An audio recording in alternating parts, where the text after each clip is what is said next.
Sælkæru vinnir og velkomin aftur að Rauða borðinu. Nú það hjá mér ungur tónlistarmaður, listnemi á meistarastigi Þórður Ingi Jónsson. Já, bjóða mér. Pússu upp. Var komið ljós að ég var að byrja í Listaháskóla Íslands.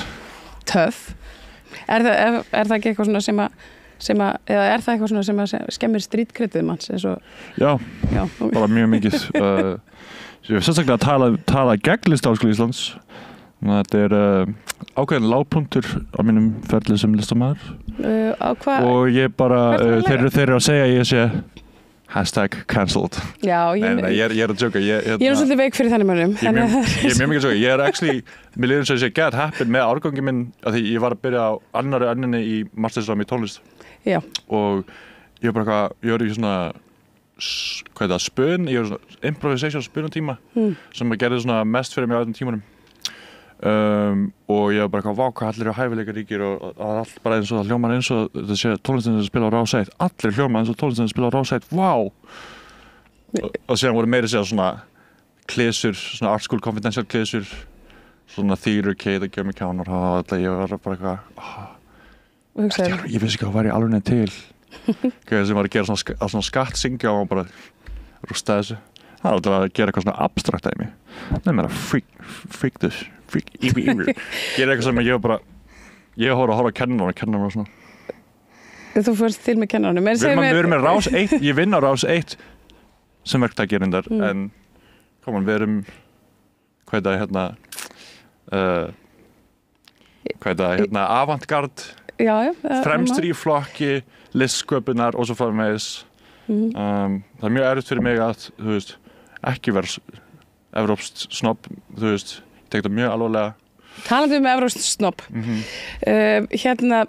þú bjóst ekki í Evrópu, þú bjóst í Bandaríkjunum, þú bjóst í LA. Þeir elska evrópskt snobb, þeir elska mig, það sakna mín allir og það var allir að segja, sko, að því að vísa mitt rann út og það er svo mikið taugaveiklun kringum það kjaftaði og það var allir að segja Gauður gift, það var aldrei að segja, ég er ekki að djóka, ég er ekki að íkja, það var aldrei að segja bara Gauður, nei maður, finndu bara einhverja örvendingar fulla konu og borga hann 2000 alveg og giftist einhverja konu á götunni, ég nei, það hljómaði svo mikið vesen mission, allir genuine voru sem finndu, þú veist. Finndu konu að giftast.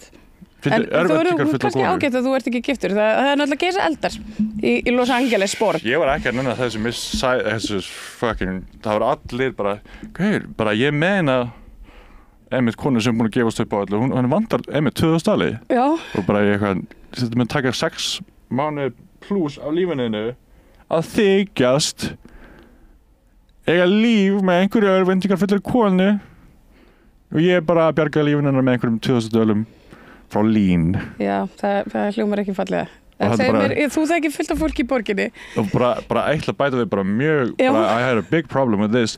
Allir ég elska þessa Amerikana, I love them so much, en varandi þetta fucking vísa landvistarleyfi dæmi, þeir eru allir bara viltu ekki giftast örvendingar fyrir konur að fá græna kortið? Þessi gaur er eitthvað, ég vantar til þessi gaur klikkaður, vilt ekki ganga í gegnum það fáránlega, heimskulega. Já, ég myndi að segja að það væri svolítið ljótt, sko. Það er ljótt, er ekki eitthvað evil við það? Jó, ég myndi að segja það. En svo við kannski byrjum og einbyttum okkur að eldinum sem að geisa í LA. Ertu í sambandi við félaga þína, þessa sem að ráðlöðu þér og hvort sem það var nú gott eða ekki?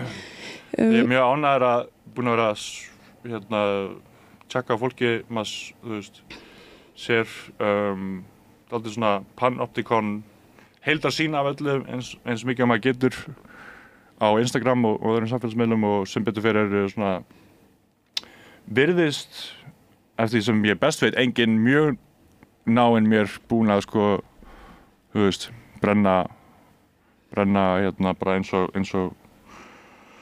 og í endanum á Terminator. Eða eitthvað þannig. En það ekki eru einhverjar sem hafa verið að missa heimili sín eða hafa bara hreinlega verið færðir eitthvað annað? Það eru svona, þú veist, sem betur fyrir enginn sem var svona í mínum nánasta hópi búin að lenda í þeim hörmungum en allir sem ég sé það er allir einhvern veginn affected, hvernig sem það allir hérna. Þetta hefur áhrif á alla sem búa þarna og það svona, allir sem ég þekki búin að vera mjög close call og þetta bara svona, þú veist, smá ástand, þú veist, myndi mig á hérna, þegar fólk var að hýsa einhver Grindvíkinga hérna og svona, það bara, þú veist, þetta bara alveg mega, hérna, disasters sem að borgin hefur ekki séð en eins og ég sagði við þið áður við byrjum að taka upp að, þú veist, jáfnvel þótt fyrir að ég var alveg nýkomin til LA maður svona og hvenær það? Það var ágúst 2019 þannig að sko augnablikið sem var beint fyrir faraldurinn byrjaði að geisa og hérna já, þótt að ég var nýkomin til borgarinnar þú veist, kannski ég hafi verið þarna í 1 til 2 til 3 mánuði þá fann maður strax orðið vanur því eins og eitthvað svona hérna bara vöðaminni að þú veist, það var ekkert, þú veist, ég ekki ígæð maður fór í shoppina bara á virkudegi kvölddeilur og eitthvað að horfa á öll þessi mismunandi alla þessi mismunandi góðstyrki alla þessi möguleika og það bara svona well, the Hollywood Hills area is on fire so say out on that area right now allt svona kass, mjög hversdagsleg bara svona hörmungafréttir bara já, en kannski á svona minni skala eins og Íslendingar þú veist, eru alltaf svona frekar tilbúnir þegar það kemur eldgóð að segja jarðskjálfti að því þú veist, það bara sama þarna nema bara meira svona á meira sko svona dómstagslegan hátt, svona meira biblískan hátt einhvern veginn. En það ekki það þannig eins og bara þegar það skelfur á Reykjanesinu og við erum einhvern veginn svona hætt að pæla í því og margir eru bara, já, ok, enn eitt eldgos eða eitthvað svona, hugsa með sér. Sko, þú veist, það ekki það sama? Heldurðu til dæmis að LA búar að þeir hafi verið bara á þeim staða þegar það byrjuðu þessar hörmungar, að þeir hafi kannski verið bara svolítið værukæri og eru ekkert að pæla því að þetta gerir svo oft. 100% sko, já, það var definitely mín upplifun að hérna ég meina, ég upplifði örugglega, þú veist það var örugglega svipuð tilfinning þegar COVID var að byrja, ég man eftir svona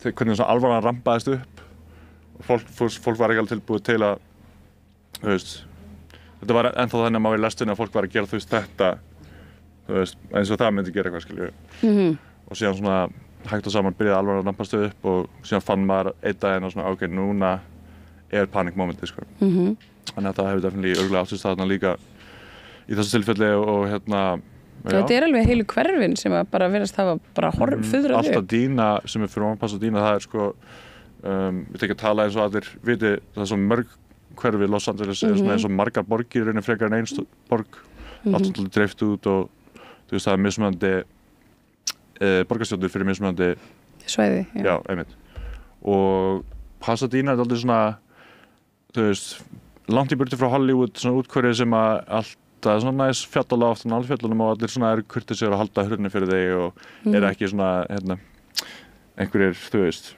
hérna götu psykopatar eins og í downtown Los Angeles en það er allir svona freka kamma og eins og það væri hver að gera eitthvað en síðan fyrir ofan það er alltaf Dina sem er kannski ekki jafn sögulega frægt, ríkt hverfi. Nei, það ekki það er svolítið svart hverfi og mikið svört menning það var mikið svona eins og þeir hafa gert á 2000-öldinni að svona útluta ákveðna þjóðfélagshópum ákveðna svæði skiljaðni og alltaf Dina einmitt höfði frá seinni hlutanum á 7. áratugnum einmitt eins og þú segir var mjög hérna, mikið af svörtum fjölskyldum sem fluttust þangað og ég fór einhvern veginn þangað bara í svona þú veist, að lesa hús eins og Þórbergur Þórðarson sagði, ég var bara eitthvað að dúlla mér að, hérna, að svona, já, hvað sagði hann, maður gautur að lesa hús eitthvað og þú veist, þetta var bara mjög áhrifaríkt hverfi, ég var eitthvað, vá, hvað þetta er eitthvað mikið svona ameríski draumur, eitthvað svona, mjög svona, hérna, já, svona, einmitt, þetta er svona einlift hús, þú veist, á einni hæð. Ekki svo Hollywood tilstæð sem að allir eru bara eitthvað, þú ert það ríkur að þegar þú ert í einhverju svona Ice White Shut partíi, skilju, þetta er ekki að gefa mér svona góða strauma, en sem fyrir mig allt ína, allt alveg svona, hérna, postkort, svona, hérna, svona dæmi, sko, og það hverju er víst bara alveg bara núna bara aska, þú veist, þetta, og já, þetta er alveg svona, hérna, þetta hefur definitely farið. En það, sko, Biden-stjórnin fráfarandi, hún ætlar að, hún bauð öllum íbúum Los Angeles borgar $700 í eingreiðslu. Já, Karen Bass. Já. Sem náttúrulega bara, það er rauninni Biden bara sem að býður þetta. Vinir þínir, heldur að þeir geti gert eitthvað fyrir $700 þessi sem hafa mist? Það góð spurning, ég var eitthvað aðeins með að heyra eitthvað svona federal assistance eða hvað þetta hérna. $700 náttúrulega bara ekki eins og 150 skall. Nei, hvað það helmingurinn af, ég man ekki hvað COVID-boosturinn frá Trump var. Var það hljóman eins og kannski helmingurinn af því eða 1/4 eða 1/3 eitthvað. Ég þekki það ekki. Já, ég ekki persónulega búinn að tala við neitt sem að bara eitthvað núna að fara að casha út þessa $700, alleged $700 en ég sá, þú veist, ég meina... Já, fólk virðist vera mjög svona pissed off yfir þessu, mjög reitt. Já, sko, þú veist, þetta dálítið svona gömursagan, ekki dálítið, þetta bara mjög mikil gömursagan ég meina, ef þú hefur séð Chinatown eftir Roman Polanski, þú veist, hvernig var það, svona frá byrjun það eitthvað mjög svona töfrandi við Los Angeles borg og sögunar en ekki á svona endilega sjarmerandi hátt, á svona ógnarlegan hátt. Ég veit það hljómar eins og eitthvað svona samsæriskenningabull eða eitthvað en bara ef þú lítur á hvernig borgin var byggð, þú veist, þá einhvern veginn var þetta eins og einhver svona draumur sem rættist í eyðimörkinni sem náði að einhvern veginn smá kraftaverk að gera einhverja svona vín í eyðimörkinni en ef þú horfir á Chinatown þá, þú veist það að þú veist horfa á þessa elda núna og vera eitthvað, mér byrjaði að gruna eitthvað svona einhverja svona óreglu í hvernig vatnsveiturnar í Kaliforníu eru þeim stjórnað þá er þetta dálítið seinna því að það er alveg bara ekki það að vera eitthvað cynical en það er bara svona þú veist, þú sást viðtalið við ríkisstjóran það sem það er einhver svona bara wasteland á bakveg bara algjör 100. Nei, ég held ég hef ekki séð það. Það var frekar magna moment, fólk var bara að benda á líkamstjáningun hans að þú veist, það var bara svona eins og sko Sýrland á bakveg, það var svo mikið wasteland af eyðilögðum bara byggingum, bara bandarísku drefnum, bara eyðilegar. En hann er svona smá svona dansandi, öxlurnar hans eru smá dansandi að því að og hann svona þú sér hvert hann að fara með hann er að vísa ég er búin að vera í símanum núna alveg, fólk er alveg þú veist, mega spennt í þetta land og þú veist, ég veit ekki ég ætla ekki að fara eitthvað ekki eins og ég sem búin að vera að fylgjast grannt með þessu þú veist, Karen Bass og hennar borgarstjórn og svo framvegis en það er alltaf bara svona og þú veist, það er leiðilegt að maður sé svona cynical en það er aldrei mikið bara svona En hvernig áhrif er þetta fyrir að hafa á listalífið í borginni? Það er góð spurning það var dálítið brjálað að þú veist, mér líður eins og ég sé mjög heppinn að hafa flutt til Los Angeles þarna áður en að þú veist COVID var byrjað af því að það var svo mikið munur á borginni fyrir og eftir og það sama átti við aðra stórborgir þú veist, þegar kemur að því að ræða listalífið eða viðburði eða svona þú veist Að hvað leyti breyttist þetta í COVID?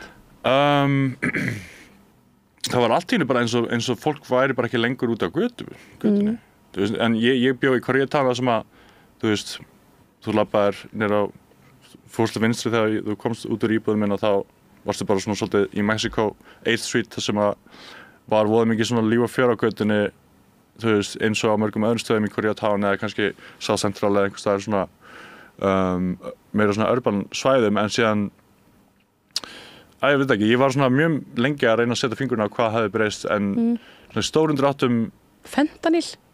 Var það sem breyttist?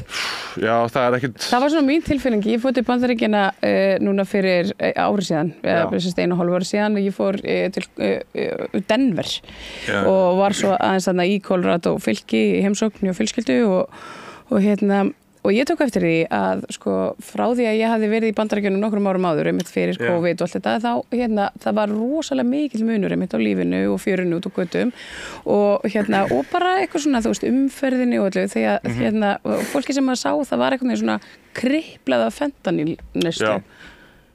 Það eitthvað sem ég hef kannski ekki alveg svona prósessað mikið eða talað mikið en sko það var bara ég er aðeins að fara aftur í tímann maður kannski veipa meðan það svona já, hvort þú mátt, takk, það kemur svona þoka á linsuna og ég er svona og svona fara aðeins aftur í tímann af því að sko þetta fentanýl ekki nei, tjók, takk Ok, ég hef mikið fentanýl þó sko eftir að hafa búið í Bandaríkjunum. Nei, ég hef aldrei prófað fentanýl sem betur fyrir nema óafvitandi kannski af því að þetta það sem að breytist eins og þú sagðir að maður hafði heyrt ég hafði heyrt talað fentanýl á Íslandi í alveg smá þú veist í gegnum seinustu ár og það var út af einhverjum svona íslensku Reykjavíkur goons að reykja fentanýl plástra eitthvað sem ég var bara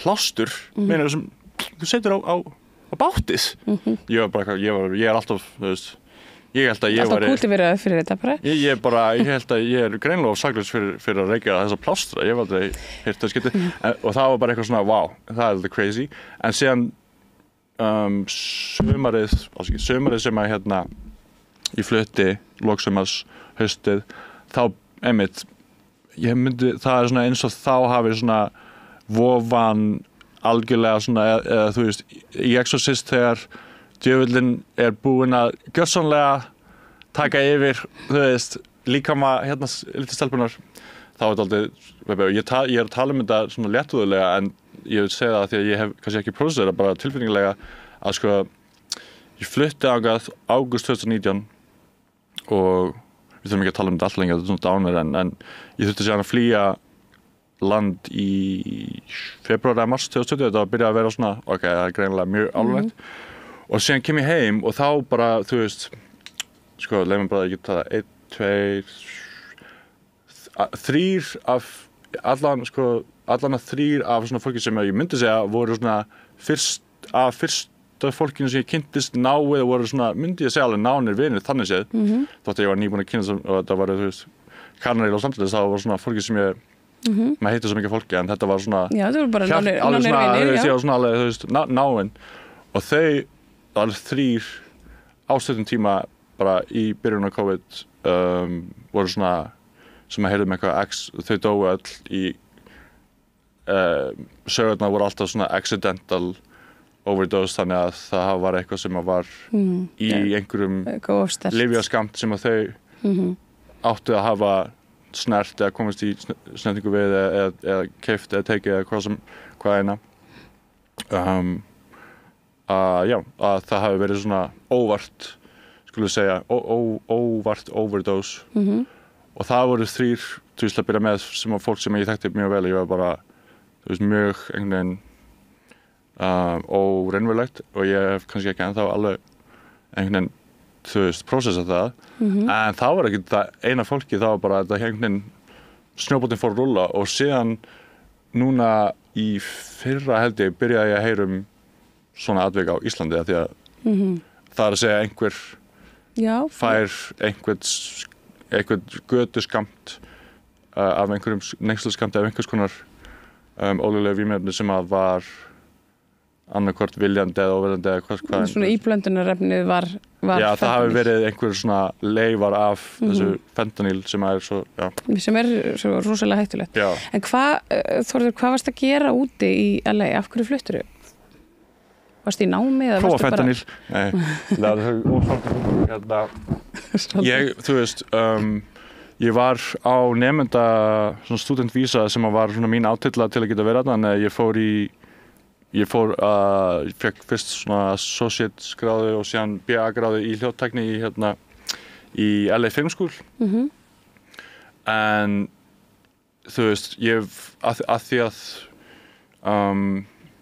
frá því að ég byrjaði að gera þú veist DJ Push-Up, Lord Push-Up tónlistin sem ég gerir núna undir því nafni allana þá hefur Bandaríkin alltaf verið svona número uno hlustendahópurinn bara þegar kemur tölfræðina og svona og flestir kannski að því ég pródúsera fyrir mikið af rappurum og söngurum og mikið með svona puttana púlsunum þú veist með allskyns nýjar tónlistastefnur og allt sem í gangi í tónlist þá þú veist var maður búinn að vera í svo mörg ár á Íslandi í einhverju svona fjarsambandi við senuna og síðan bjó í Berlín og fleira og þá fór maður að komast í svona alvöru tæri þar að segja skilur ekki bara á einhverjum tölvuskjá eða á þú veist MSN bara í stúdíó þá ekki MSN, ég ekki það gamall ég var á MSN í gamla en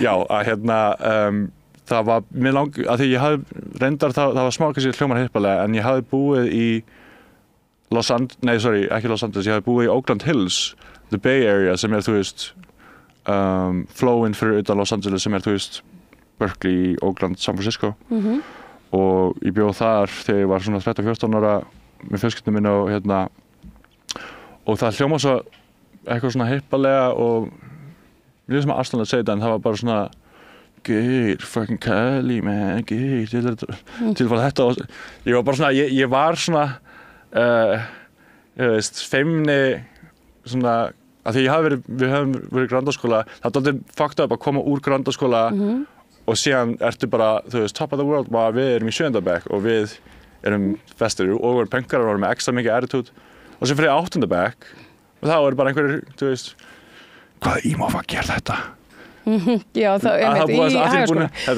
ég var mjög móðgæður ekki út af faggapartunum mjög móðgæður að kalla mig emo ég veist ekki emo ég held að þú hlustar ekki á emo-tónlist ég? já leigubíl nei, ég á mjög big problem with that því ég var á hápunktunum af punk versus emo en ég mjög stoltur af því það var lagt emo-krakki í einelti skemmt lífið þeirra við vorum ekki svo gróf ég actually sá eina stelpu mörgum árum seinna að barndum ég í baðan einlega afsökunar þannig að þú varst í alvörunni að leggja emo-krakka í einelti ég meina þú hefur tækifæri nú til þess að biðja afsökunar ég meina ég var nú frekar stoltur af þetta var bara svona cultural moment sem að ég get ekki komist yfir maður þurfti alltaf að velja annarkvort eða ég var hjá vinum mínum bara í fyrirdag og hann var að setja ykkur email og ég bara ég sá þetta á Instagram já, þú sástu það og þú heyrði þetta er hlutlegt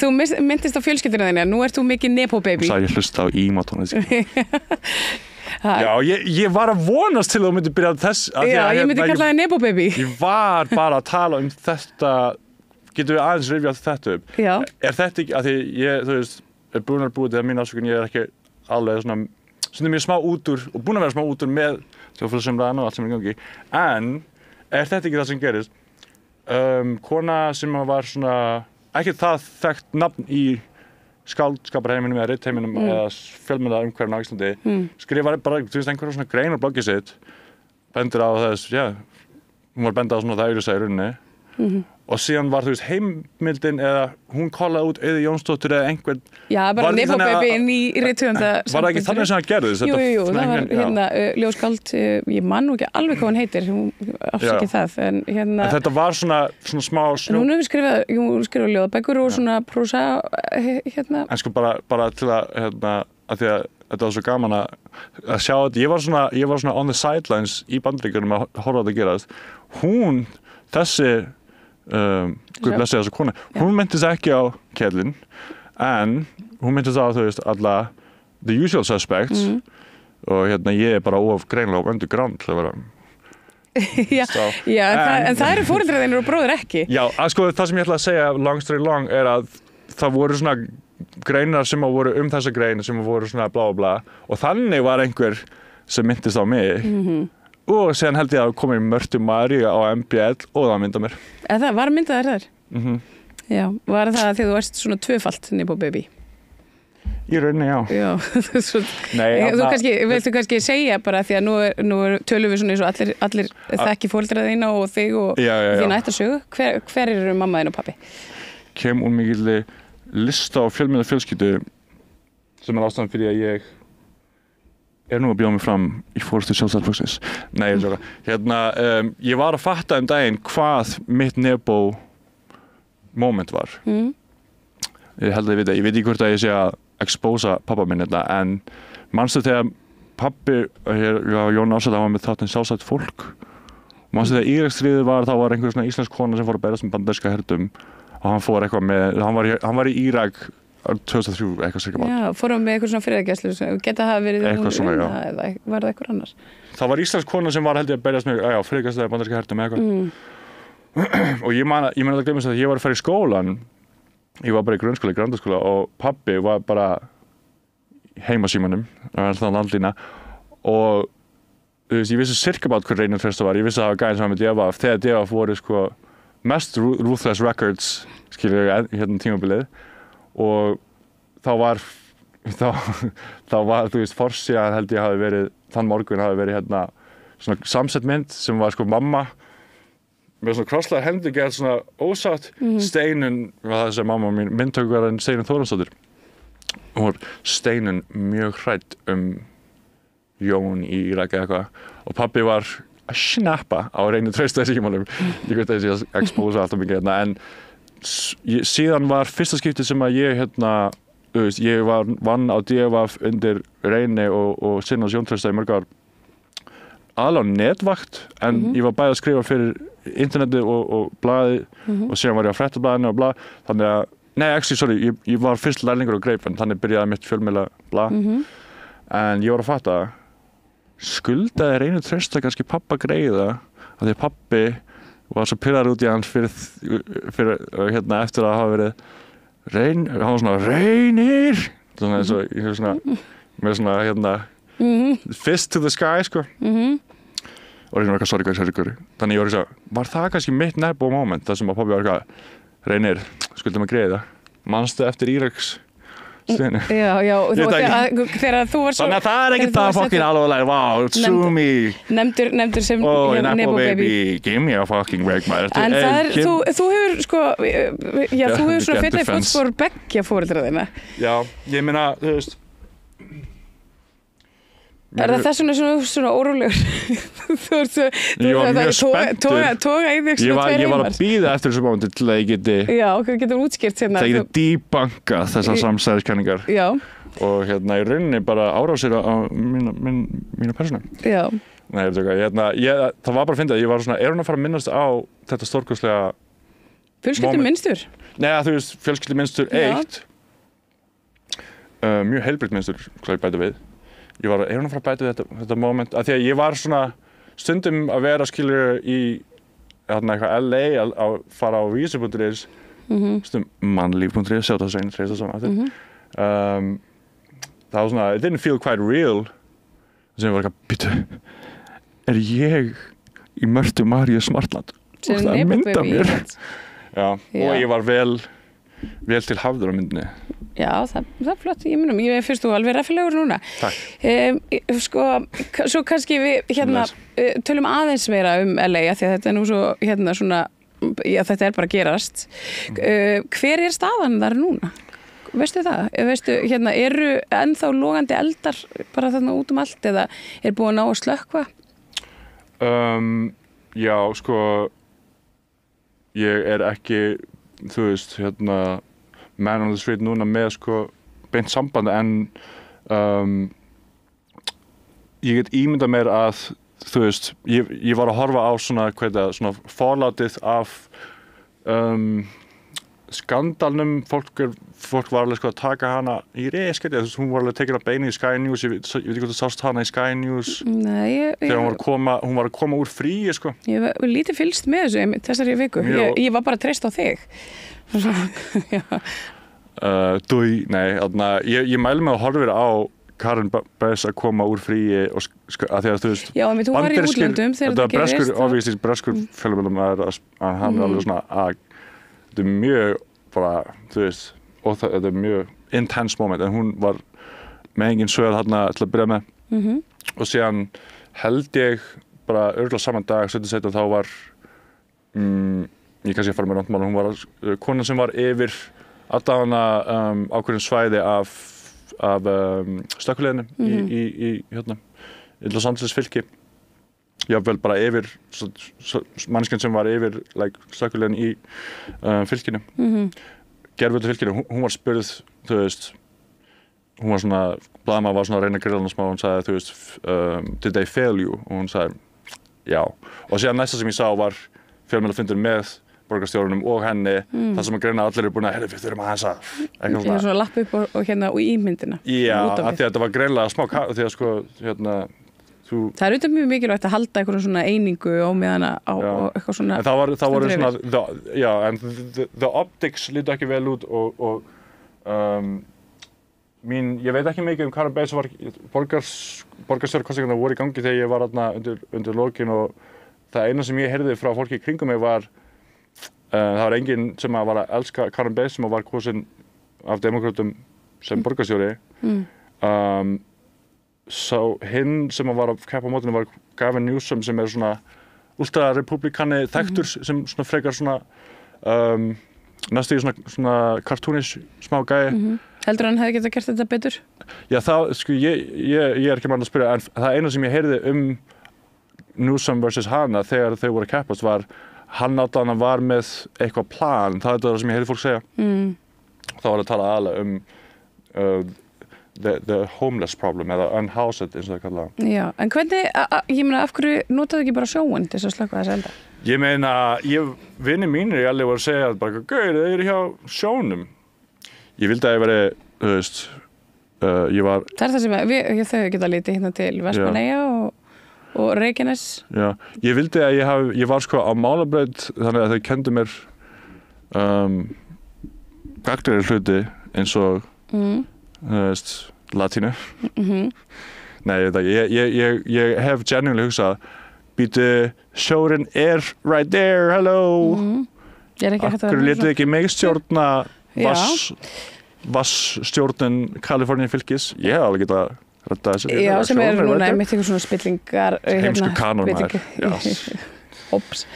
Hérna, þú ert tónlistarmaður fyrst og fremst. Er það ekki rétt hjá mér? Já. Þú myndir titla þessum tónlistarmann. Já. Tónlistarmann. Og þú tókst með þér hérna eitthvað svona til að sýna okkur. Takk fyrir að minna með það. Hvað erum við að tala um? Gjafir. Þetta er ekki, nú. Benda að það er hvað mynda þetta. En hvað erum við með hérna? Ofan í póka? Ég ætlaði bara, ég kom með bara svona, þú veist, ég var að búin að fara ykkur aðleguna mína að því ég var að flytja inn í íbúð og svona, komandi heim frá Bandaríkjunum. Þess að ég vildi ekki giftast erfendingarfullri konu. 2000-tali. Ég var nóg af þeim í mig bara ekki ykkur. Aftur, úps. Já, ég veit ekki. Ég er að reyna. Já.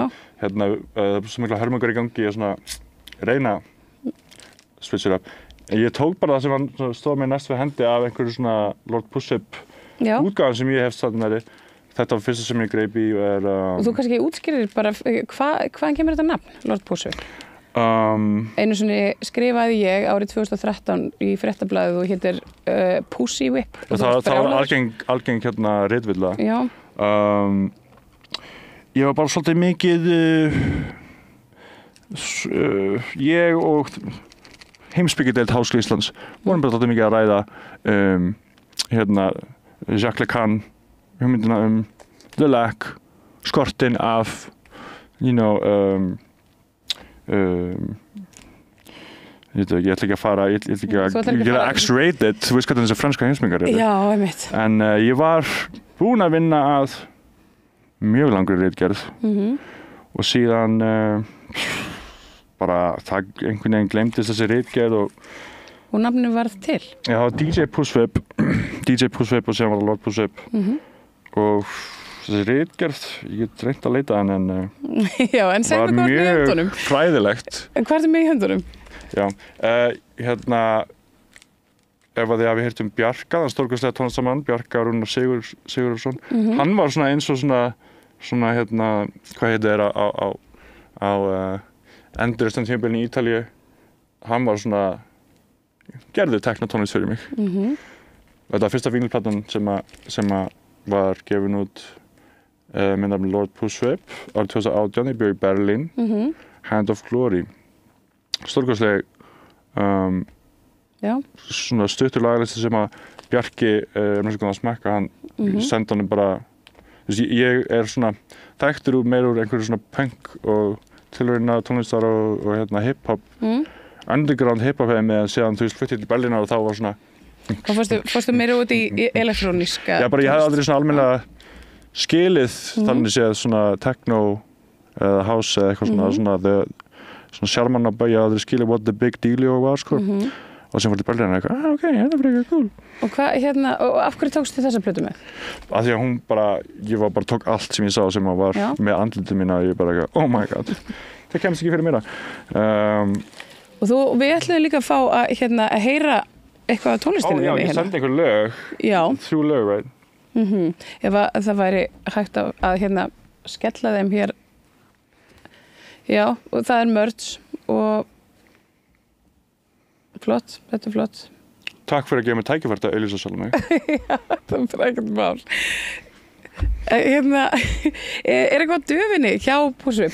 Ertu eitthvað að spila? Já, ég svona dálítið mikið bara, hey, ég var svona, sitjandi í hægindastólnum, svona horfðum gluggann, mjög svona rauður í framan í nótt, ég fatt að ég hef ekki ennþá DJ á kaffibarnum. Þú er ekki ennþá DJ á kaffibarnum? Hello, strákar. Óskar eftir, hér með.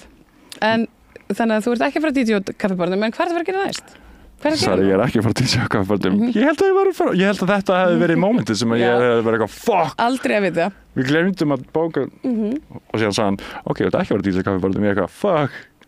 Var ég að fucka þessu? En engin tónleikar?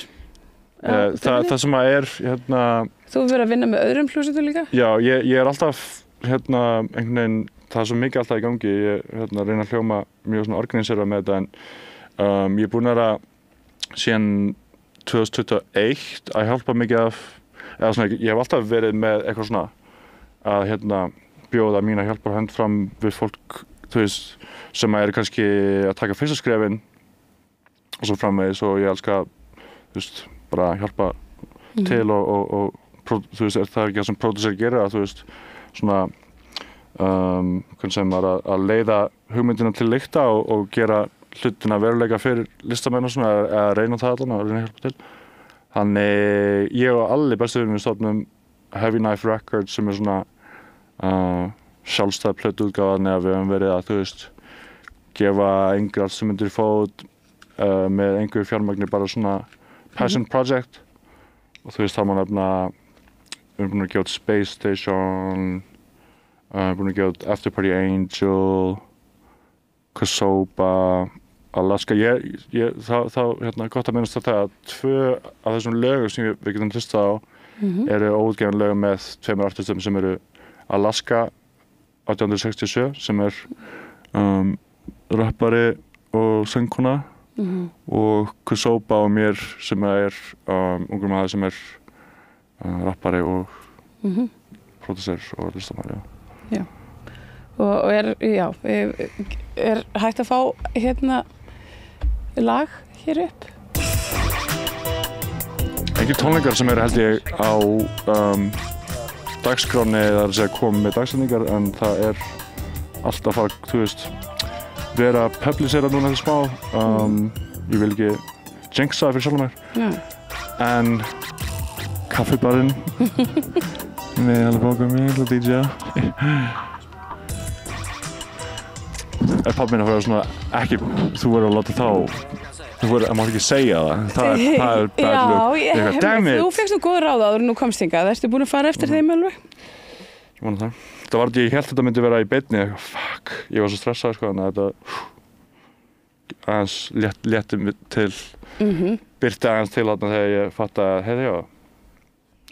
tekið upp. Þetta búið að vera bara alls konar kjaftæði og mjög skemmtilegt. Takk. Ég ætla bara að þakka kærlega fyrir að koma hérna og líta að rauðaborðinu og kynna aðeins sjálfan þig og tala borgina sem að þið þykir nú svo væntum. Skammarlaust kynna sjálf mig. Já, það er nú bara allt í lagi, svona fyrir ströglandi listamenn.